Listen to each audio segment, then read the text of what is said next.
મિત્રો, સૂરજ દાદા હજી તો પૂર્વના આકાશમાં રાતીચોળ લાલી પાથરી રહ્યા હતા ને ગામની સીમમાં આવેલી નદીનો પટ ધીમે ધીમે જાગી રહ્યો હતો. એ નદીનું પાણી એટલું ચોખ્ખું કે તળિયાના કાંકરા પણ સમટસ દેખાય, એટલે જ લોકો એને સોનાની નદી કહેતા. પણ આજની વાત એ સોનાની નદીની નથી.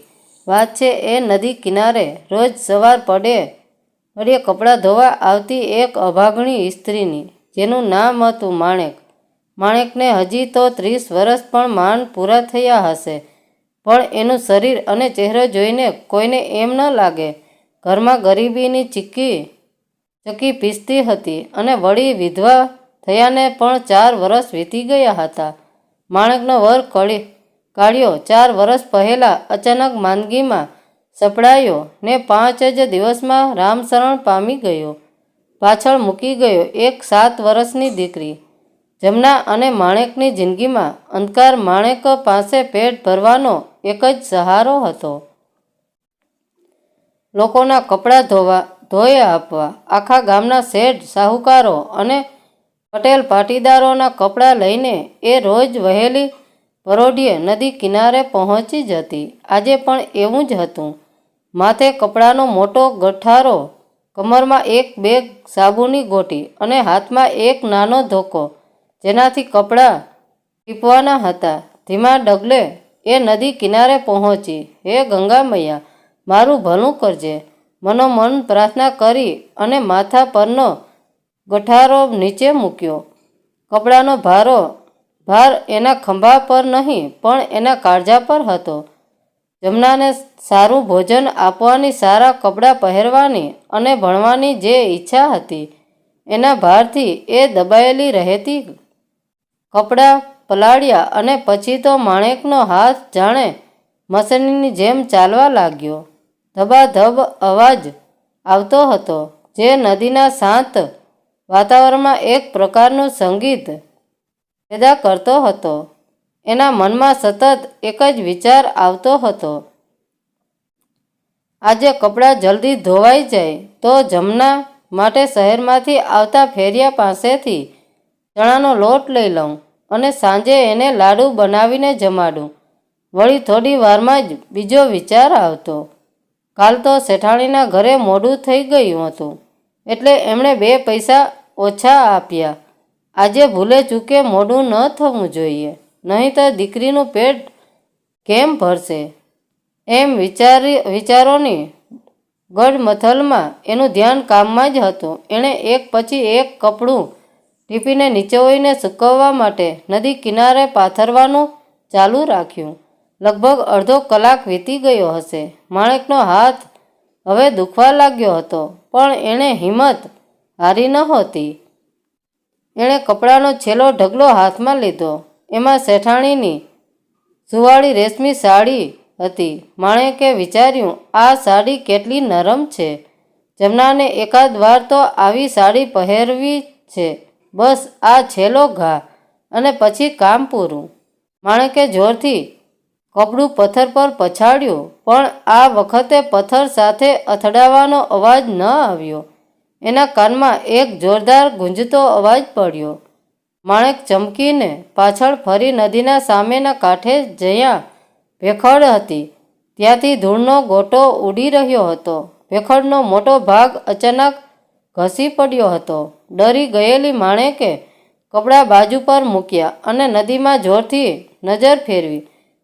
પાણીમાં કાદવ અને માટીનું મિશ્રણ થઈ રહ્યું હતું, પણ એને કંઈક તરતું દેખાયું, કંઈક અજાણ્યું, જે નદીના સ્વચ્છ પાણીમાં ક્યારેય નહોતું દેખાતું. એ તરત ઊભી થઈ અને ધ્રુજતા પગે એ વસ્તુ તરફ દોડવા લાગી. એ શું હતું? એણે દૂરથી જોયું અને એના હૃદયમાં ધબકારા જાણે થોભી ગયા.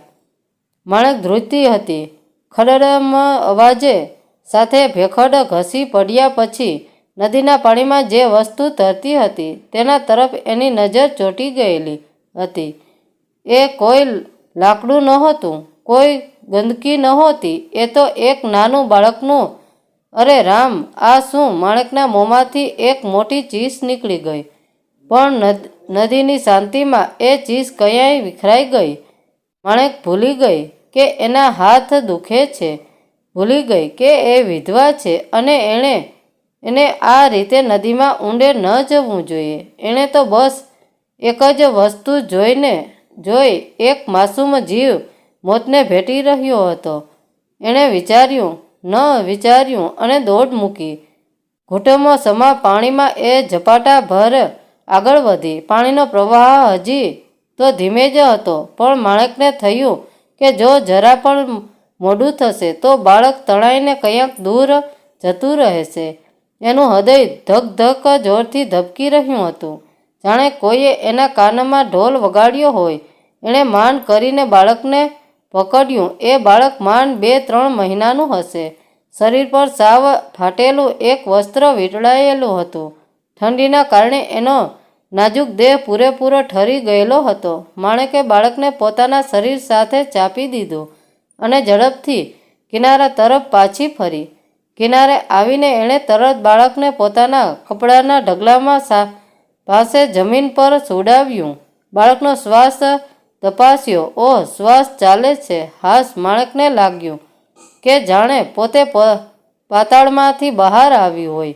એણે બાળકને ઊંધું સુવડાવીને હળવે હાથે એની પીઠ પર થપથપાવવાનું ચાલુ કર્યું, જેથી કદાચ એના પેટમાં ગયેલું પાણી બહાર નીકળી જાય. થોડી જ વારમાં બાળકે જોરથી ઉધરસ ખાવાની અને મોઢામાંથી થોડું પાણી બહાર કાઢ્યું. એ સાથે જ બાળકે આજુબાજુ નજર ફેરવી અને જોરથી રડવા શરૂ કર્યું. બાળકના રડવાના અવાજે માણેકના કાળજાને જાણે ચીરી નાખ્યું. આટલી નાની ઉંમરમાં આ બાળક કેવી રીતે નદીમાં આવ્યું? એના મા બાપ કોણ હશે? ભેખડ પાસેના ઝૂંપડમાં તો કોઈ વસતી નથી. તો શું કોઈ કમનસીબ મા બાપે આ બાળકને ત્યાજી દીધું હશે? આવા અસંખ્ય સવાલો માણેકના મગજમાં ઘુમરાવા લાગ્યા. માણેકે પોતાના કપાળના પરસેવાને લૂછ્યો અને રડતા બાળકને તરત ઊંચકી લીધું અને પોતાના દુપટ્ટાનો એક કોરો છેડો ફાડીને બાળકનું શરીર ધીમે ધીમે લૂછ્યું. બાળકની ઠંડી ઓછી થઈ એ માટે એણે પોતાના શરીરને હૂંફ આપવા માટે એને જોરથી છાતી સરસું ચાપી દીધું. બેટા, તું કોનો છે? તારી મા ક્યાં ગઈ? માણેકના મોઢામાંથી ઢુસકા સાથે શબ્દો નીકળી રહ્યા હતા. એનું રડવું જોઈને ગામનું કોઈ પંખી પણ કદાચ ત્યાં રોકાઈ જાય. માણેકને પોતાનો 7 વર્ષનો ભૂતકાળ યાદ આવી ગયો. જ્યારે કાળિયો ગયો ત્યારે જમના પણ આટલી જ નાની હતી. આ બાળકને જોઈને એને જમનાની યાદ આવી ગઈ. માણેકે વિચાર્યું, હવે શું કરું? હું તો ગરીબ વિધવા માંડ મારું ને જમનાનું પેટ ભરું છું. આ બાળકનો ભાર હું કેવી રીતે ઉપાડીશ? ગામવાળા શું કહેશે? પોલીસને જાણ કરવી પડશે, પણ પોલીસ સ્ટેશન દૂર છે અને જમના ભૂખી હશે. મારે જલ્દી ઘરે પહોંચવું પડશે. કપડાં હજી ધોવાના બાકી હતા, પણ માણેકને પોતાના કપડાં કરતાં આ નાના બાળકનો જીવ વધારે કિંમતી લાગ્યો. એણે બધા કપડાં એમ જ ભીના ને અધકચરા એક કોથળામાં ભર્યા. બાળકને છાતી સરસું દબાવીને કપડાનો પોટલો માથે મૂકીને માણક પાછળ જોયા વગર ગામ તરફ દોડવા લાગી.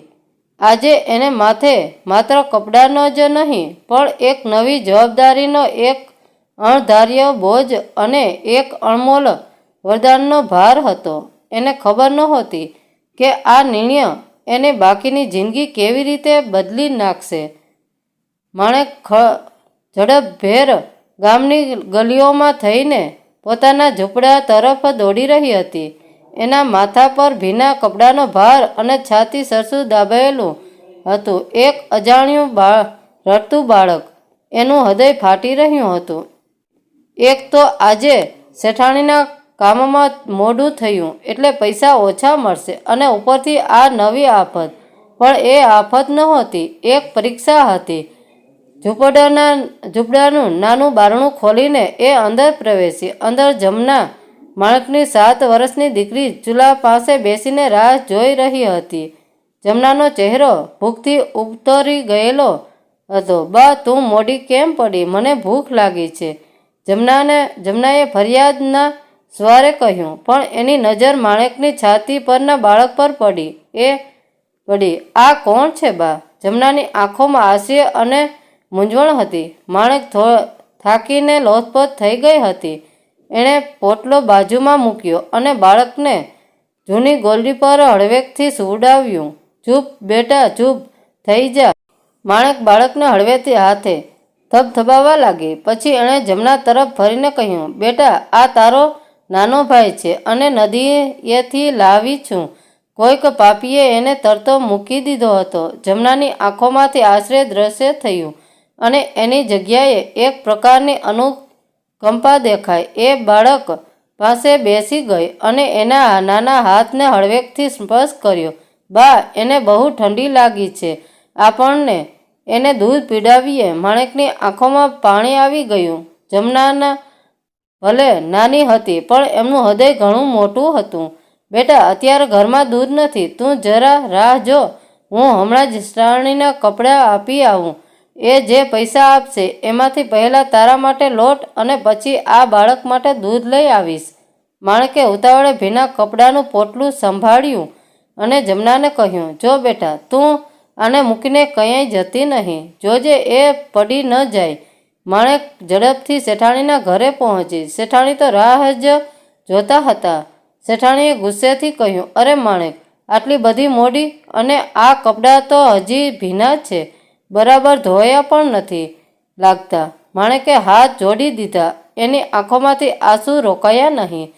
શેઠાણી, માફ કરજો. આજે નદીએ એક એવી ઘટના બની કે મારે આવવું પડ્યું. હું કાલે ફરીથી આ કપડાં બરાબર ધોઈ લઈશ. આજે ખાલી થોડા પૈસા આપી દો. ઘરમાં જમના ભૂખી છે અને એક નાનું બાળક પણ છે જેને મેં નદીએ બચાવ્યું છે. એના માટે દૂધ લેવું છે. શેઠાણી કઠોર હતી, પણ માણેકની આંખોની વેદના જોઈને એનું હૃદય સહેજ પીગળ્યું. ઠીક છે, જા. તારી પરિસ્થિતિ સારી નથી એટલે આજે ઓછા પૈસા આપું છું. કાલથી જો કામમાં ભૂલ થઈ છે તો એક પણ પૈસો નહીં આપું. માણેકે પૈસા લીધા. એ ઓછા હતા, પણ એના માટે એ જીવનદાન સમાન હતા. દોડતી જઈને એણે અડધો શેર લોટ અને થોડું દૂધ લીધું. જ્યારે એ ઝૂંપડે પાછી ફરી ત્યારે જમના બાળકને છાતી સરસું ચાપીને બેઠી હતી અને બંનેના ચહેરા પર એક અજીબ શાંતિ હતી. માણેકને થયું, ભલે ગરીબી છે, પણ ભગવાને એના ખોળામાં એક બીજી જિંદગી મૂકીને એના કપાળના લેખમાં કંઈક નવું લખ્યું છે. પણ આ બાળકને ઉછેરવું કેટલું મુશ્કેલ હશે, એ વિચારવાથી માણેકનું કાળજું ફરીથી ડૂસકા ભરવા લાગ્યું. નદીમાંથી મળેલું એ બાળક, જેનું નામ માણેકે પ્રેમથી કાનજી રાખ્યું હતું, એ હવે માણેક અને જમનાના જીવનનો એક અભિન્ન હિસ્સો બની ગયું હતું. માણેકની ગરીબી તો દૂર ન થઈ, પણ હવે એની હિંમત બમણી થઈ ગઈ હતી. એને રોજ સવારમાં 2 વાર નદીએ જવું પડતું. એકવાર વહેલી પરોઢિયે કાનજીને જમના પાસે સુડાવીને જલ્દી કપડાં ધોવા અને બીજી વાર બપોરના સમયે કાનજીને લુગડાના હિંચકામાં નાખીને વધેલા કપડાં પૂરા કરવા. રાત દિવસ એ કપડાં ધોતી, લોકોના ઘરે કામ કરતી ને એના બદલામાં જે થોડા પૈસા મળતા એમાંથી 2 બાળકોનું પેટ ભરતી. જમનાના તો હવે કાનજીને પોતાનો નાનો ભાઈ જ માનતી. એને રમાડતી અને ભૂખ હોય તો પણ કાનજી માટેનો દૂધનો ભાગ બચાવી. ધીમે ધીમે આ વાત આખા ગામમાં ફેલાઈ ગઈ. માણેક વિધવા થઈને કાનજીને ક્યાંથી લાવી? કદાચ એના વરને યાદ કરીને કોઈ બીજા બાળકને. ગામની સ્ત્રીઓ વાતો કરતી. કેટલાકે માણેક પર આંગળી ચીંધી, કેટલાકે એને અભાગણી કહીને તિરસ્કાર કર્યો. એક દિવસ ગામના પટેલ નરભેરામ માણેક પાસે આવ્યા. એના હાથમાં લાકડી હતી અને આંખોમાં ગુસ્સો. માણેક, તારા લીધે ગામની આબરૂ જાય છે. આ કોનું બાળક છે? તું અમને સાચું કહી દે, નહીં તો તને ગામની બહાર કાઢી મૂકીશ. માણેકને પહેલેથી જ ડર હતો કે આવું કંઈક થશે. એ ડરીને જમીન પર બેસી ગઈ, પણ એણે કાનજીને પોતાની છાતી સરસો ચાપી રાખ્યો પટેલ, ભગવાનની સોગંદ, મેં કોઈ પાપ નથી કર્યું. આ બાળક મને નદીના પાણીમાં તરતું મળ્યું હતું. મેં તો ખાલી એક જીવ બચાવ્યો છે. હું ગરીબ છું, પણ મારી આબરૂ સાફ છે. માણેકનો અવાજ ડૂસકામાં ફેરવાઈ ગયો. પટેલે કહ્યું, તો જા, આ બાળકને પોલીસને સોંપી દે. તારાથી આ બાળક નહીં ઉછેરાય. તારા માથે પહેલેથી ભાર છે. માણેકે ઉપર જોયું.